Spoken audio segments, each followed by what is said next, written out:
Hello everyone. तो आज का हमारा क्वेश्चन है एक्सरसाइज 9.1 का क्वेश्चन नंबर 4। ठीक है, एप्लीकेशन ऑफ ट्रिको का क्वेश्चन है। क्वेश्चन क्या बोल रहे हैं? The angle of elevation of the top of the tower from a point on the ground which is 30 metre away from the foot of the tower is 30 degree. Find the height of the tower.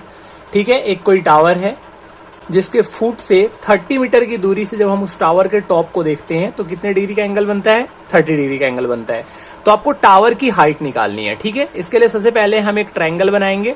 तो यहाँ पे हमने एक triangle draw कर लिया। ये triangle जो है इसका हम नाम दे देते हैं, ये हो गया हमारा ए, ये हो गया हमारा बी और ये हो गया सी। देखो ट्रायंगल में है क्या, ये जो आपका ए बी है वो टावर की हाइट है, क्योंकि यह टावर का बात कर रहा है और आपको पता है कि टावर जो होता है वो परपेंडिकुलर होता है।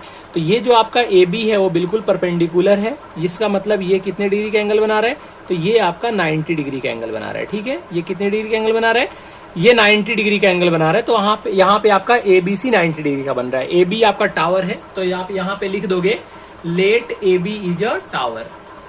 ठीक है, ये आपका ए बी क्या हो गया? ए बी आपका टावर हो गया। और यहाँ पे आपका बी पे कितने डिग्री का एंगल बन रहा है? 30 डिग्री का एंगल बन रहा है। ठीक, सॉरी 90 डिग्री का एंगल बन रहा है। और बोल रहा है कि किसी एक पॉइंट पे, कहाँ पे? ये टावर का फुट है बी, यहां से 30 मीटर के डिस्टेंस पे। तो ये आपका डिस्टेंस 30 मीटर हो गया। 30 मीटर के डिस्टेंस पे जब हम इस सी पॉइंट से टावर के टॉप को देखते हैं, टावर का टॉप क्या है हमारा? टावर का टॉप है हमारा ए। जब हम टावर के टॉप को देखते हैं तो हमारा एंगल ऑफ एलिवेशन कितना बनता है? तो एंगल ऑफ एलिवेशन भी कितने डिग्री का बन रहा है आपका? 30 डिग्री का बन रहा है। ठीक है, तो यहाँ पे हम क्या लिखेंगे? यहाँ पे हम लिखेंगे let A B is a tower. Let A B is a tower. A B क्या हो गया? हमारा टावर हो गया। और हम सी पॉइंट जब ए बी के टॉप को देखते हैं तो एंगल कितने डिग्री का बनता है हमारा? 30 डिग्री का। यहाँ पे आपको पता है हमारा कौन सा ट्रायंगल बन रहा है? In triangle A B C. तो हम यहाँ पे अकॉर्डिंग टू क्वेश्चन लिखे क्या लेंगे हम? In triangle A B C. A B C triangle में जब हम देखेंगे तो सी से हम किसी पॉइंट को देख रहे हैं। किस पॉइंट को देख रहे हैं?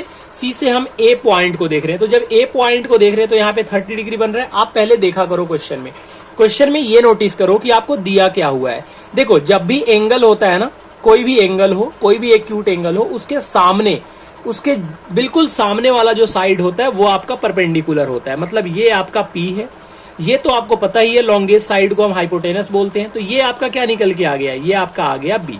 तो पी आपको पता है क्या होगा? ए बी हमारा पी हो जाएगा, ए सी हमारा एच हो जाएगा, बी सी हमारा बी हो जाएगा। इसका मतलब ये है कि 30 डिग्री के सामने वाला पी है। पी आपको गिवन नहीं है, बी गिवन है।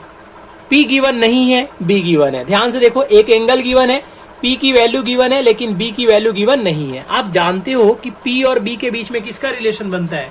तो पी और बी के बीच में रिलेशन बनता है tan का। तो हम यहाँ पे लिखेंगे tan 30 डिग्री। tan 30 डिग्री का वैल्यू कितना आएगा? tan 30 डिग्री का वैल्यू आएगा, 30 के सामने वाला p होता है। अच्छा देखो एक बात और सुनो, अगर यहाँ पे होता ना एंगल तो इसके सामने वाला p ये बनता, फिर BC आपका p बनता। तो एंगल पे जरूर ध्यान रखना, एंगल के सामने वाला p होता है। तो 30 डिग्री के सामने वाला p होगा। तो क्या हम इसकी वैल्यू लिख सकते हैं? AB अपॉन में BC। जब हम ए बी अपॉन में बी सी लिखेंगे तो यहां से अगर हम नोटिस करेंगे तो tan 30 का वैल्यू होता है 1 अपॉन में √3। ए बी का वैल्यू कितना है? नहीं, यही तो हमें निकालना है। तो ए बी अपॉन में बी सी का वैल्यू कितना है? तो बी सी का वैल्यू है 30। ठीक है, जब हम क्रॉस मल्टीप्लीकेशन करेंगे तो ये होगा हमारा √3 A B is equal to 30 degree. जब हम इसे सॉल्व करने की कोशिश करेंगे तो हमारा ए बी का वैल्यू आ जाएगा, ये जो √3 मल्टीप्लाई में है, ये जब इधर की तरफ जाएगा तो क्या हो जाएगा हमारा? डिवाइड 30 अपॉन में √3। और आप जानते हो √3 को हम नीचे नहीं रखते हैं, रूट को डिनोमिनेटर में, तो हम रेशनलाइज करके रूट को हटाने की कोशिश करेंगे। तो रूट से ऊपर भी मल्टीप्लाई करेंगे, रूट से नीचे भी मल्टीप्लाई करेंगे। आपने 9th क्लास में पढ़ा होगा। तो ये हमारा क्या निकल के आ जाएगा? ये हमारा निकल के आ जाएगा 30 √3 और नीचे √3 में √3 को मल्टीप्लाई करोगे तो आ जाएगा 3। 3 से आपका 30 कट जाएगा, 3 10 जा 30, आंसर आ गया आपका 10 √3 मीटर। मतलब आपका हाइट ऑफ द टावर कितना आ गया? 10 √3 मीटर। तो आप क्या लिखोगे? So the height of tower, so the height of tower as, so the height of tower as कितना है टावर का हाइट? 10 √3 मीटर। ठीक है, तो ये आपका क्वेश्चन था। ठीक है, एक बार वीडियो को देखना, अगर समझ नहीं आया तो फिर से दोबारा रिपीट करके देख लेना, सब कुछ क्लियर हो जाएगा। सिंपल सा एक टावर बोल रहा था, यहाँ सी पॉइंट से उसे हम देख रहे थे तो 30 डिग्री का एंगल बन रहा था। कितना डिस्टेंस था उसका टावर से? 30 मीटर के डिस्टेंस पे हम खड़े थे, वहां से देख रहे थे। तो आपको टावर की हाइट बतानी थी। सिंपल, अगर आपको ट्रिगो का फॉर्मूला पता है तो वहां से निकल जाएगा, क्योंकि पी हमें निकालना था, बी गिवन था, पी और बी के बीच में tan का रिलेशन होता है। tan30 का फॉर्मूला लगा दिया और हमारा आंसर निकल के आ गया, दैट्स इट। ठीक है, अगर ये सॉल्यूशन समझ में आया हो तो आप वीडियो को लाइक करो, चैनल को सब्सक्राइब करो और दोस्तों में शेयर कर दो जिनको एप्लीकेशन ऑफ ट्रिगो में दिक्कत है। ठीक है, क्योंकि यहाँ पे मैं लाइन बाय लाइन हर एक क्वेश्चन करवाऊंगा, तो आप यहाँ पे आके सॉल्यूशन देख सकते हो, समझ सकते हो। आप कहीं भी पढ़ रहे हो उससे कोई मतलब नहीं है, आप क्वेश्चन देखो, समझो, नहीं समझ में आया आप कमेंट करके बता दो कि यहाँ पे मुझे दिक्कत है, मैं अगली वीडियो में कोशिश करूंगा थोड़ा और अच्छे से इनको कंप्लीट करवा दो। ठीक है, मिलते हैं नेक्स्ट वीडियो में, टाटा बाय बाय।